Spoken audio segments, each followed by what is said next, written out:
Hola, mi nombre es Amy Rodríguez y junto a mis compañeras vamos a estar hablando sobre la administración del ejercicio profesional. En 5 minutos te voy a estar conectando dos piezas que hacen que una obra funcione en la vida real: la administración de la construcción y el diseño de formularios y controles. Sin administración no hay rumbo y sin registros no hay evidencia ni controles. Administrar una obra es planear, organizar, dirigir, controlar recursos, personas, tiempo, materiales, dinero, información y riesgos para cumplir un alcance, plazo, costo, sin perder la calidad. ¿Qué abarca en campo la administración de la construcción? Número 1. Planificación y alcance. En esta definimos qué se va a construir y con qué estándares. Buscamos planos, especificaciones y EHS, que en español las siglas quieren decir medio ambiente, salud y seguridad. La calidad no es un momento. Se planifica, se asegura y se controla durante todo el ciclo. La programación. Ese plan lo convierto en cronograma, ¿verdad? Con relaciones lógicas, llamados CPM e hitos. Uso programas como Microsoft Project o Primavera P6 para modelar la crítica y medir el impacto en cualquier cambio. Luego, el control de costos. Parto de un presupuesto inicial. Este lo comparo con el actual. Analizo variaciones y cómo afectan en el triángulo tiempo, costo y alcance. Sigue entonces la contratación y les voy a hablar en el caso en particular de nuestro país, República Dominicana. En obras públicas se sigue la ley 340-06, le invito a buscarla, que trata sobre la transparencia, publicidad, TIC y la trazabilidad en todo proyecto. Por último está la documentación y trazabilidad. Todo queda por escrito, en bitácoras, RFI, órdenes de cambio, informaciones y actas. Esto le voy a hablar más adelante. Mejor es en digital que a través de esto podemos asegurar entonces la auditoría y el rastro en cada decisión. Imagina que la obra es un viaje en carretera, metafóricamente. La administración define la ruta. Este sería el alcance. El tiempo estimado entraría ya en la parte del cronograma. El combustible sería parte del presupuesto. Y las paradas de control entrarían entonces en la parte de seguridad y calidad. Si cambias una, entonces ajustas todas las otras. Diseño de formularios y controles en obra. Los formularios son formatos estándar para capturar lo que pasa cada día y permitir decisiones informadas. Un buen formulario posee lo siguiente: propósito claro, campos necesarios, firmas y responsables, soportes para evidencias, llámese fotos, videos o documentos. Integrarlos en un flujo digital asegura consistencia y auditoría. Los formularios y controles imprescindibles en obra. Número 1. La bitácora o informes diario.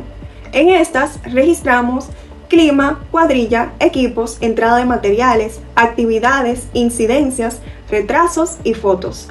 Es la columna vertebral del control diario de la trazabilidad. Número 2.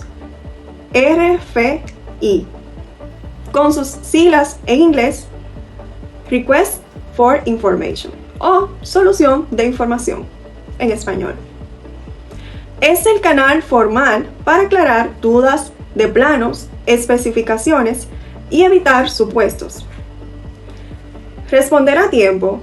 Este tipo de formulario específicamente previene paros y cambios no controlados. Tercero, las órdenes de cambio. En esta, formalizan impactos en alcance, costo o plazo y se integran al cronograma CPM y al presupuesto para mantener todo alineado. Luego están las valuaciones o estimados de pago. Estas certifican el avance físico y económico y habilitan el pago o contratistas, manteniendo el flujo de caja bajo control. Por último, están las listas de verificación de calidad y seguridad ITP.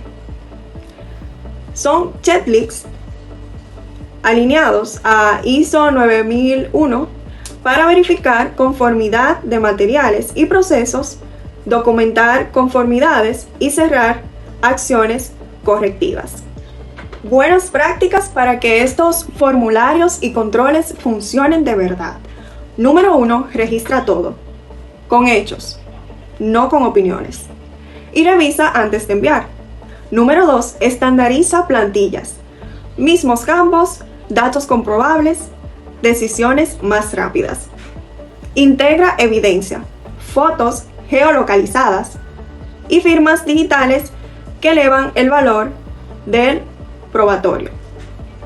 Cierra el ciclo. Que cada RFI o no conformidad genere acción responsable y fecha de cierre. Registra el resultado en tu bitácora. Recuerden, la administración de la construcción es la columna vertebral que equilibra alcance, tiempo y costo, sin perder la calidad. Entonces, los formularios y controles son su lenguaje escrito. Si no está documentado, no existe a términos técnicos y contractuales. Aunque la obra sea pequeña, documenten. Aunque el cronograma sea simple, programen. Aunque parezca obvio, verifiquen.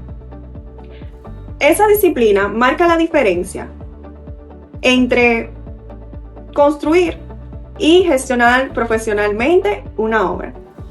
Hasta aquí mi parte, le paso con mi compañera. Buenos días, mi nombre es Cristina Sierra y yo les estaré hablando acerca de la nómina administrativa, el presupuesto base, el presupuesto indexado y los programas informáticos.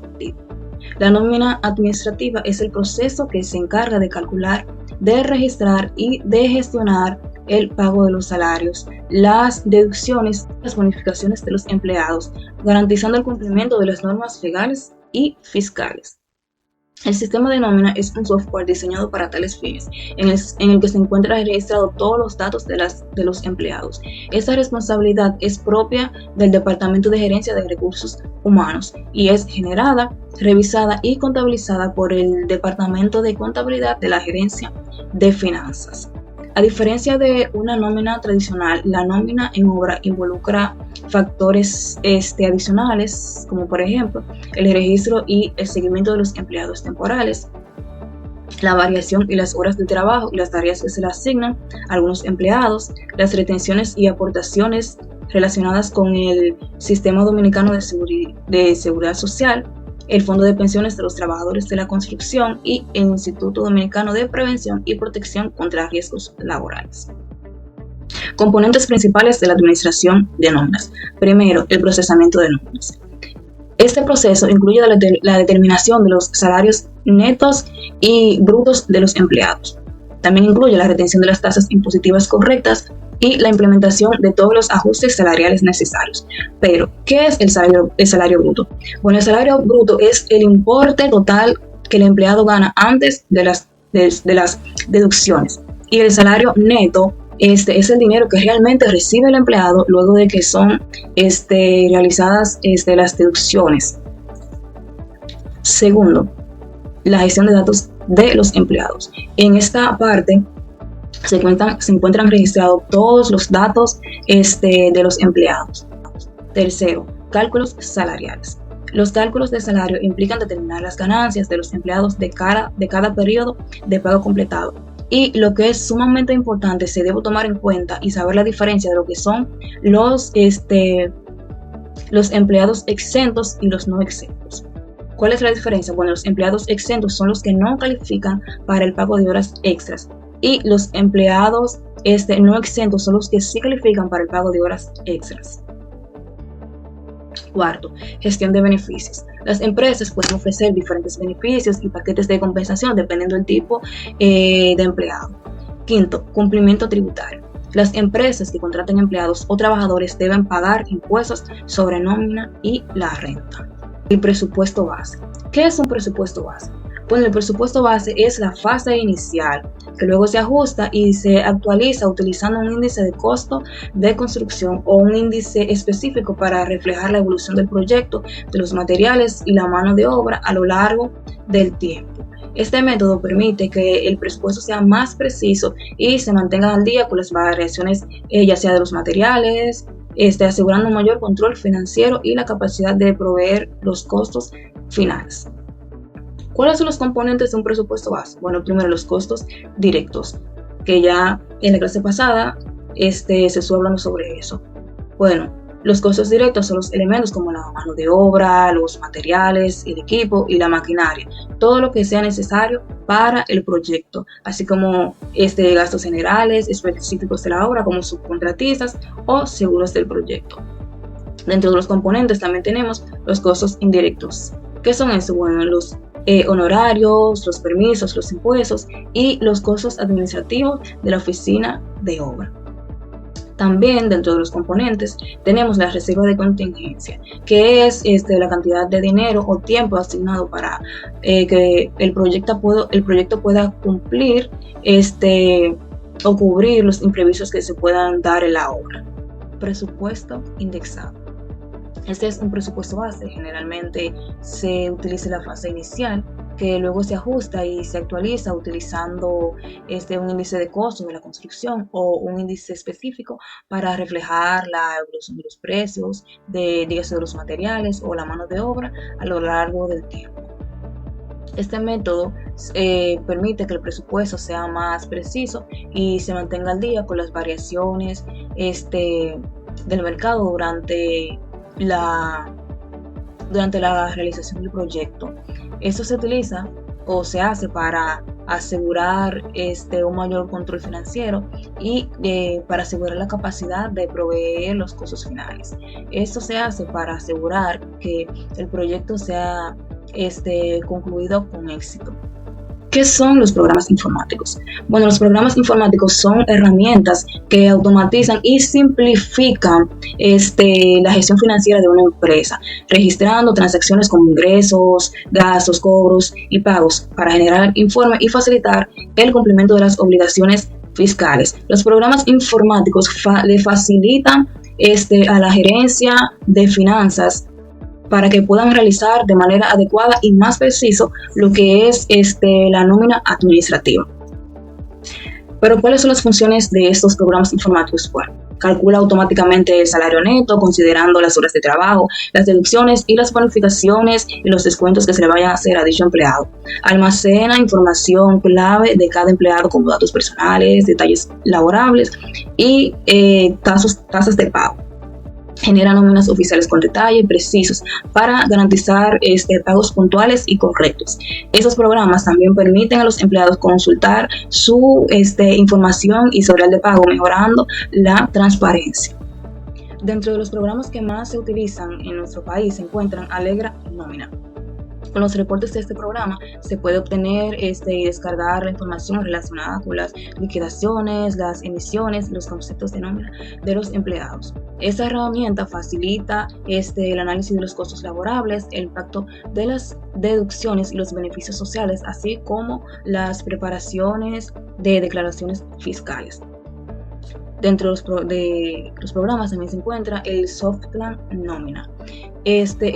Por medio de este programa se puede calcular automáticamente los sueldos, las deducciones y los aportes a la seguridad social, reduciendo el tiempo y los errores. También gestiona múltiples turnos y jornadas laborales, supervisa el progreso y asigna horas por centro de costo. También mediante este programa se pueden enviar comprobantes de pago por correo electrónico y se define individualmente los colaboradores y los componentes de cada nómina. Y por último tenemos el Novasoft Nómina. Este programa permite automatizar y optimizar procesos de liquidación de una manera más segura y confiable, con una solución robusta y especializada que se adapta a los constantes cambios normativos y tributarios. Este programa permite acceder en cualquier momento y en cualquier lugar. Hola, mi nombre es Isa Frías y yo les estaré hablando sobre lo que son las cubicaciones, qué son, para qué se hacen y el paso a paso de cómo se hacen. Hola, mi nombre es Isa Frías y yo les estaré hablando sobre lo que son las cubicaciones, también llamadas mediciones o cantidad de obra. Es el procedimiento mediante el cual se calcula el volumen y la capacidad de un objeto o espacio. Mediante este proceso se cuantifica y se miden las cantidades de materiales, volúmenes, áreas y longitudes que requiere una obra a partir de planos, memorias y especificaciones. De ese modo, es posible estimar la cantidad de material necesario para desarrollar una edificación. Para llevar a cabo la comercialización del material con base a una medida determinada, precio por metro cúbico. Es decir, la cubicación en el ámbito de la construcción se refiere al cálculo del volumen de un cuerpo o un lugar. Esto con el objetivo de determinar el material que se requiere para ejecutar una obra y estimar para qué se hacen las cubicaciones. Estas nos permiten presupuestar, calculando el costo de los materiales y la mano de obra, comprar, planificando compras y así evitándonos faltantes y excesos, contratar, siendo base para ofertas y contratos entre cliente, constructor y subcontratista, planificando, permitiéndonos ordenar el trabajo, la programación y el control de la obra, controlar, comparando el avance real versus el previsto, controlando así las cantidades y por último evitar pérdidas. Nos permite y nos ayuda a detectar inconsistencias en planos o especificaciones antes de ejecutar. Pero, ¿cómo se hacen las cubicaciones? El primer paso es la revisión de documentos. Se comienza revisando los planos arquitectónicos, estructurales y de instalaciones, junto con las especificaciones técnicas. Esto permite entender qué se debe medir y qué incluye cada partida. Paso número 2. Organización del trabajo. Se prepara una tabla o listado con la partida de obra. Ejemplo, excavaciones, zapatas, columnas, muros, losas y o acabados. En esta tabla se colocan las columnas de descripción, unidad, cantidades y observaciones. En el paso número 3, identificamos los elementos a medir. En los planos se localizan los elementos constructivos. Una técnica común es marcar con colores o resaltadores lo que ya fue medido para no duplicarlo. En el paso número 3, identificamos los elementos a medir. El cuarto paso es la medición de dimensiones. Se miden lo que son los largos, los elementos lineares como son las vigas, tuberías o bordes. Se miden las áreas. Se calcula multiplicando el largo por el ancho. Un ejemplo de esto son los pisos, paredes y losas. Los volúmenes se obtienen multiplicando el largo por el ancho, por el espesor o la altura. Un ejemplo son los muros, zapatas y losas de hormigón. Y por último, las unidades. Se encuentran piezas como son las puertas, ventanas y o luminarias. También la aplicación de fórmulas y cálculos. Con las dimensiones obtenidas se aplican las fórmulas básicas de área y volumen. Por último, pero no menos importante, la consideración de pérdidas o desperdicios. Se agrega un porcentaje adicional entre un 2% y un 10% según el tipo de material, ya que en la obra siempre hay cortes, empalmes o reteles. La agrupación y suma de cantidades. Todas las mediciones se registran en la tabla. Al final se suman las cantidades de cada partida para obtener el total de la obra. Y la revisión y control. Se revisa que las cantidades estén correctas, verificando con el plano o comparando áreas y volúmenes globales. Esto asegura que no falte ni sobre nada. Hola, mi nombre es Natalia Espejo y yo les estaré hablando sobre lo que hay que tomar en cuenta a la hora de cubicar y quiénes son los encargados de hacer las cubicaciones. ¿Qué hay que tomar en cuenta a la hora de cubicar?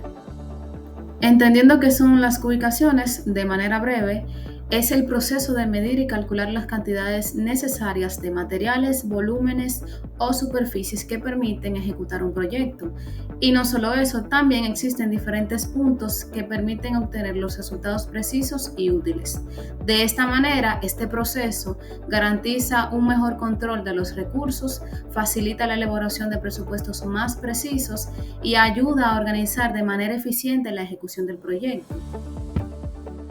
A continuación te muestro lo que tenemos que tomar en cuenta a la hora de cubicar. Como primer punto tenemos lo que es la revisión de documentos. Dentro de esto están los planos actualizados. Cuando hablamos de planos actualizados nos referimos a que debemos de utilizar siempre la última versión de los planos arquitectónicos y estructurales. Esto es debido a que aquí se muestran las dimensiones reales de la obra y la ubicación de los diferentes elementos constructivos de un proyecto. En el caso de que se utilicen planos desactualizados o cambios recientes no incluidos, esto se traduce a que la ubicación puede salir mal y también se traduce a errores en el presupuesto y retrasos en la construcción. Siempre se recomienda asegurarse de que todos los planos estén revisados y aprobados. Siguiendo la misma línea, en las especificaciones técnicas, aquí se detallan los materiales que se deben de utilizar, los acabados que se llevará en cada área y los métodos constructivos más recomendados. No solo se indica qué se va a construir, sino que se indicará cómo se debe de hacer y con qué materiales. Por ejemplo, se especifica lo que es el tipo de acero a utilizar, tipo de concreto, ladrillo, cerámica, pinturas y demás. Dentro de este punto, y no menos importante, el presupuesto de referencia, como su nombre lo indica, es un documento que contiene una estimación económica preliminar de la obra con precios aproximados por cada actividad o partida. ¿Qué incluye este? Incluye partidas desglosadas, como cimientos, muros, instalaciones, acabados, etc. Cantidad estimada de obra en volúmenes, áreas, longitudes y unidades. Precios unitarios como costo por metro cúbico, metro cuadrado o unidad. ¿Para qué sirve? Sirve para comparar con la ubicación real, como base para analizar si el proyecto está dentro del presupuesto del cliente, sirve para identificar las posibles diferencias entre lo proyectado y lo ejecutable. En otra parte, la definición de unidades de medidas. ¿Por qué esto es importante? Antes de realizar cualquier ubicación es imprescindible tener claro cómo se mide cada tipo de elemento constructivo. Cada componente de una obra tiene una unidad de medida específica que se debe respetar para obtener cálculos precisos y comparables con los precios unitarios dentro de lo que es la ubicación. Ejemplos de estos es cómo ubicar volumen en metros cúbicos, el concreto, excavaciones o rellenos, en áreas como metro cuadrado, pisos, revestimientos o encofrados. Ubicar en longitud, tuberías, cables o bordillos. Dentro de lo que es unitario o unidad están las luminarias, puertas y ventanas. También está lo que es la identificación de partidas. Aquí la obra se divide en partidas específicas donde se especifica lo que son los cimientos, columnas, muros, losas, instalaciones, acabados, entre otros. También están las herramientas y métodos. A la hora de realizar una ubicación, para que sea precisa y eficiente, es fundamental contar con herramientas adecuadas y aplicar métodos confiables que nos permitan medir, registrar y calcular correctamente las cantidades de obra, ya sea utilizando métodos o herramientas de manera manual o digital. Dentro de los factores externos se toma en cuenta lo que es las condiciones del terreno, el tiempo y el transporte dentro de la obra. Las ubicaciones pueden ser realizadas por diversos profesionales, principalmente por director de obra, jefe de obra, director de ejecución de obra, y estos se encargan de cuantificar materiales y volúmenes necesarios dentro de lo que es el proyecto. En su mayoría, el proceso también puede involucrar lo que es técnicos y planificadores. Hola a todos, mi nombre es Solange Mencía y en el día de hoy le estaré dando continuidad al tema de la administración del ejercicio profesional, abordando los temas de ejemplos reales de ubicaciones, que son los subcontratistas y los ajusteros. Antes de iniciar con los ejemplos de ubicaciones reales, quiero retroalimentar lo que es una ubicación para tener el tema un poquito más fresco y preciso a la hora de entrar en detalles con los ejemplos. Como sabemos, la cubicación es el procedimiento mediante el cual se calcula el volumen y la capacidad de un objeto de espacio, con el fin de estimar la cantidad de material necesario para desarrollar una edificación. En base a estas definiciones, un ejemplo de cubicación real es la que se obtiene al calcular el volumen de tierra a excavar para una cimentación multiplicando el largo, el ancho y la profundidad del área de excavación. Otro ejemplo es calcular los metros cúbicos de hormigón para un radier, obteniendo el largo, el ancho y el espesor y multiplicarlos para obtener un volumen final. El primer ejemplo que tenemos es el de la cubicación de hormigón de una zapata. La fórmula se expresa en que volumen es igual al largo por el ancho por el alto. Tenemos unos valores de 2 metros por 2 metros por 0.50. A la hora de desarrollar dicha fórmula, el resultado que nos arroja es de 2 metros cúbicos, lo que nos indica que se necesitan 2 metros cúbicos de hormigón para la zapata. El segundo caso es el de la cubicación de muros de bloques. La fórmula se expresa en que volumen es igual a largo por ancho por espesor, teniendo unas dimensiones de muros de 5 metros de largo por 2.50 metros de alto por un espesor de 0.15. Se multiplican los 5 metros por los 2 metros de largo por 0.15, nos arroja un resultado de 1.87,5 metros cúbicos. Si este resultado lo dividimos entre 0.015, que es lo que equivale cada bloque, el resultado sería 125 bloques, es decir, el muro necesita 125 bloques. El ejemplo número 3 es el de cubicación de excavación en zanjas. La fórmula se expresa en que volumen es igual a largo por ancho por profundidad. Tenemos unas dimensiones de zanja de 10 metros de largo por 0.80 de ancho por 1.20 de profundidad. Al efectuar dicha ecuación, el resultado que nos arroja es de 9.6 metros cúbicos, lo que nos indica que se debe excavar 9.6 metros de tierra. El cuarto ejemplo es el de cubicación de acero de refuerzo. La fórmula se expresa en que peso total es igual a la longitud por el peso unitario por el número de barras. En cuanto a los valores que tenemos, está el de longitud de barra que equivale a 12 metros con un diámetro de 16 milímetros, o sea, peso unitario, que equivale a 1.58 kilogramos, y con un número de barra de 20. Al efectuar la ecuación, diríamos que peso total es igual a 12 la longitud de barra por 1.58, que equivale el diámetro, por 20, que es el número de barras, lo que nos arroja un resultado de 379.2 kilogramos. Es decir, este nos indica que se necesitan 379.2 kilogramos de acero con un diámetro de 16 milímetros. Los subcontratistas no son más que empresas o autónomos que los contratistas generales contratan para que se encarguen de proyectos más pequeños y específicos del sector necesarios para satisfacer las necesidades del propietario.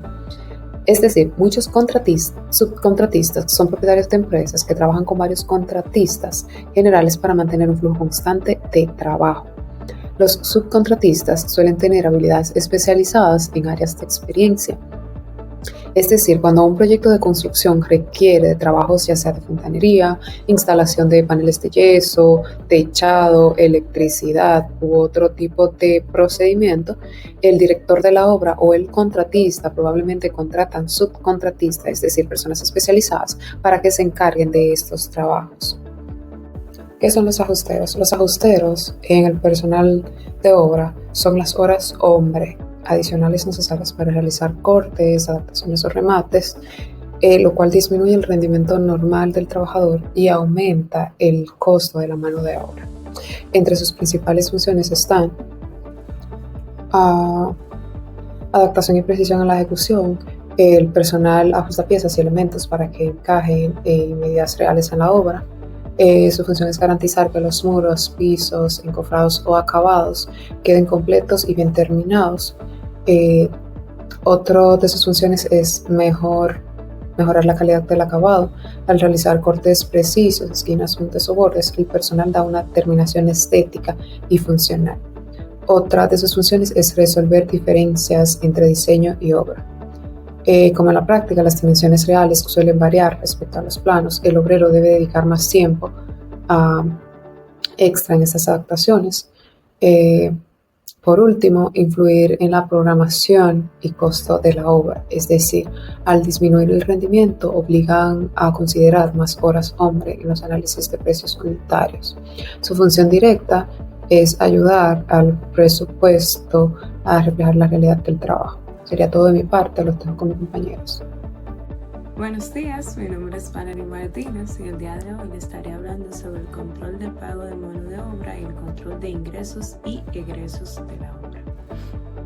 El control de pago de mano de obra es fundamental en cualquier proyecto de construcción, ya que consiste en llevar un registro organizado de los trabajadores. También calcular correctamente sus salarios, asegurándose de que ellos reciban un pago de manera justa y puntual. También implica cumplir con los aportes de ingresos, seguridad social y no solo protege a la empresa en frente a problemas legales, sino también brinda tranquilidad a cada uno de los empleados.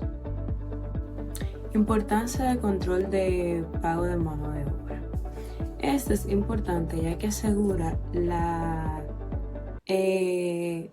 pago equitativo y oportuno de cada uno de los empleados, lo que esto genera una confianza y evita problemas entre la empresa y el personal, además de que ayuda a la organización a manejar mejor el dinero y a cumplir con las leyes para mantener motivado cada uno de los empleados, ya que esto es una pieza clave para que un proyecto avance sin retrasos y tenga buenos resultados.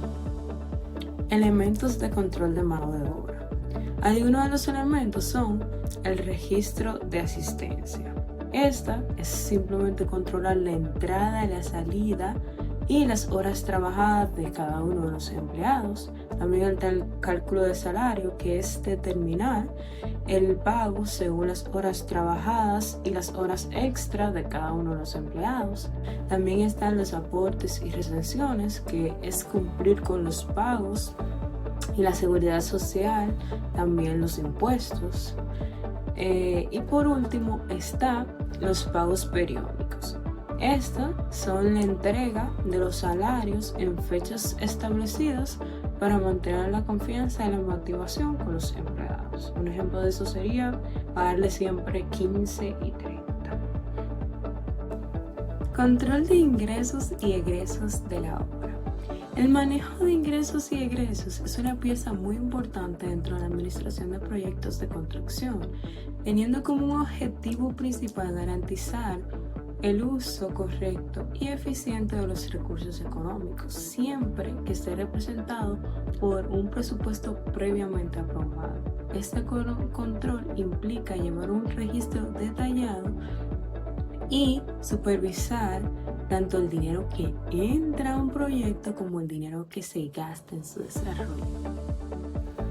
Elementos principales de control de ingresos e ingresos. Pero primero te preguntarás, ¿qué son los ingresos? Bueno, estos son los recursos económicos que se reciben en un proyecto, organización o persona como resultado de actividades financieras, contractuales o comerciales, y estos pueden provenir de distintas fuentes, siendo la más común los pagos que se le realizan a los clientes o a los contratantes. Elementos de los ingresos. Bueno, algunos de esos elementos son los pagos por avance de obra. El cliente va pagando poco a poco según se va construyendo. Eso es importante para llevar un registro claro dentro del proyecto. También el subsidio o financiamiento, que este es cuando la obra recibe un apoyo de bancos, inversionistas o también del gobierno. Y otra sería la venta de materiales sobrantes, que es cuando sobran materiales, ya sea cemento, hierro, madera, y pues entonces lo revenden, y también las partes recicladas. Otro tema muy importante es los egresos. ¿Qué son los egresos? Son todos los gastos que van surgiendo mientras se realiza una obra. Algunos están ligados directamente a la construcción, como a la compra de materiales, el pago de los trabajadores, y otros que también son como los apoyos legales, los costos administrativos y de las empresas. También algunos de esos elementos son los materiales, las manos de obra, los equipos y maquinarias generales. También están los gastos administrativos y los seguros y licencias. Importancia del control de ingresos y egresos de la obra. Llevar a cabo un buen control de ingresos y egresos en una obra es esencial porque nos permite que el proyecto se mantenga de pie sin ningún tropiezo. Cuando se sabe con claridad cuánto dinero entra y qué dinero se está gastando, se evita sorpresas desagradables como quedarse sin fondo, tener retrasos o enfrentar sobrecostos que pueden complicar la construcción. Herramientas de control de ingresos y egresos de la obra. Están los software contables y de gestión, que son aplicaciones que ayudan con el registro de ingresos y egresos. Esta es KeepBooks, también está Span, que es usado en proyectos grandes, y también Excel, que por más básico que lo veamos, puede ayudar mucho en proyectos pequeños. También están los estados financieros, que son los documentos que se muestran cómo va el dinero en el proyecto. También está el flujo de caja, que ayuda a saber con claridad qué dinero está disponible y qué es lo que es necesario a pagar dentro de una obra. Y también las auditorías internas, que son las revisiones periódicas de las cuentas para comprobar que todo esté correcto, para evitar errores, fraudes y también dar más confianza a los involucrados dentro del proyecto.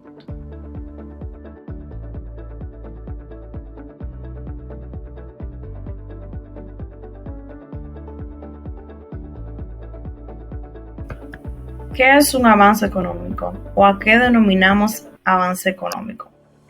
En la construcción esto se denomina como un reflejo del porcentaje del presupuesto total. Es decir, todo lo que ejecutamos, todo lo que realizamos dentro de la construcción, todo lo que valorizamos dentro de la construcción y el trabajo físico que realizamos dentro del proyecto, esto es un gasto que se debe reportar en el presupuesto oficial. ¿Qué es un avance económico o a qué denominamos? ¿Cuál es el propósito del avance económico? Primero tenemos el control financiero, que nos permite que se mantenga el presupuesto dentro del límite establecido. Después el pago parcial. ¿Qué son los pagos parciales? Esto es lo que se contempla que a medida que las etapas vayan finalizando, tú les des un avance al contratista. La transparencia y rendición de cuentas es el hito del proyecto. Es decir, cuánto dinero hemos invertido en la obra es el monto total contratado. Los reportes, esto se utiliza para reportar todos los gastos transcurridos e ingresos facturados dentro de la obra. Luego tenemos lo que es el avance físico de la obra. Jamás debemos confundir el avance económico con el avance físico. ¿Por qué? El avance físico es el porcentaje del trabajo real en la obra, lo que se ejecuta dentro del cronograma de la obra. Es el cumplimiento de plazos, de fechas, la calidad de trabajo realizado. Se determina la función y se identifica las derivaciones en la toma de decisiones colectivas para asegurar que el proyecto avance. No es lo mismo que el avance económico. El avance económico solamente se rige por el presupuesto. Este es ya más a lo físico, a la obra, a la construcción de lleno.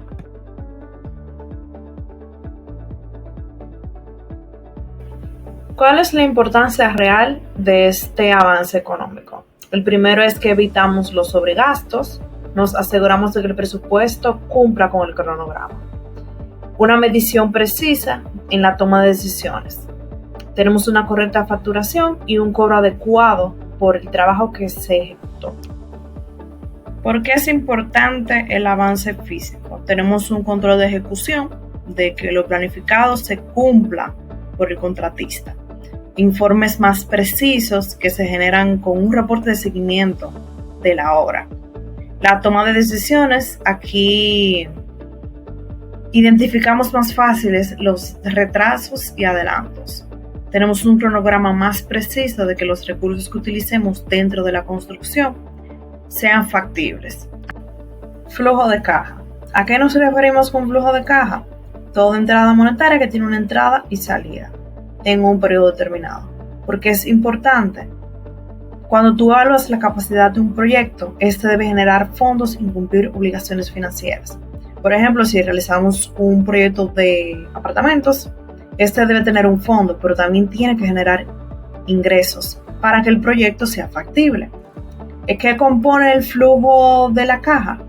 Una entrada y una salida. La entrada de dinero es ingresos, pagos a cliente. La salida se denomina como gastos, costos, pagos de proveedores. Curva y diagrama de desembolso. Esta es una herramienta clave en todo proyecto para mantenernos de forma financiera. ¿En qué nos ayuda o qué nos facilita? El control del flujo de caja, el seguimiento del avance financiero, comparar el desembolso con lo real e identificar que lo programado esté estipulado. Los atrasos de ejecución, las sobreestimaciones, los gastos no planificados, la auditoría, la rendición de cuentas y tener una política de esto nos facilita a que este desembolso se realice de forma idónea. ¿Qué podemos destacar de la curva y el diagrama de desembolso? Lo siguiente. Esta se muestra en forma de S, es decir, comienza de forma lenta y se acelera a medida de que el proyecto va finalizando. Un diagrama debe controlarse en el avance físico y financiero planeado. No puede tomar acciones correctivas, debe asegurarse de que el proyecto se mantenga en el camino correcto. La bitácora de construcción. Este es un documento que podemos realizar físico o digital. Es un diario donde se apuntan todos los datos relevantes de la obra. Es decir, esta es nuestra propia auditoría de la obra que realizamos. La bitácora de construcción. Este es un documento que podemos.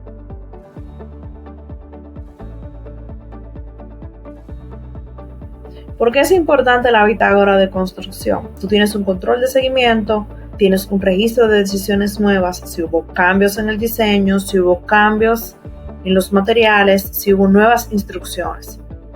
Esta nos sirve como una auditoría y supervisión para entidades contratantes.